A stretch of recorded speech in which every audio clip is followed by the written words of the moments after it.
কবি জসিমউদ্দিনের লেখা চিঠি।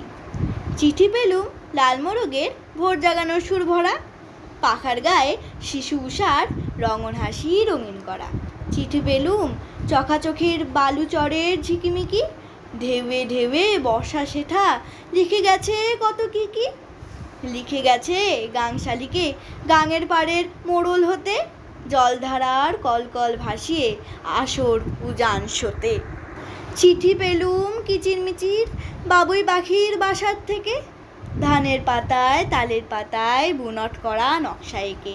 চিঠি পেলুম কোড়াকুড়ির বর্ষাকালের ফসল খেতে, সবুজ পাতার আসরগুলি নাচছে জল ধারায় মেতে।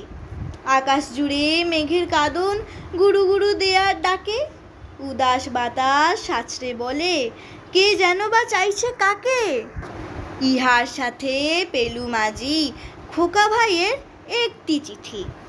শীতের ভোরে রোদের মতো লিখনখানি লাগছে মিঠি। দূর আকাশে সুনীল পাতায় পাখিরা সব ঝাঁকে ঝাঁকে, কত রকম ছড়ায় গড়ায় মেঘের পাড়ায় পড়ায় কাকে। সেই সে পড়া হরপ করা খোকা ভাইয়ের রঙিন হাতে, খুশির নূপুর ঝুমুর ঝামুর বাজছে আমার নিরালাতে। নমস্কার।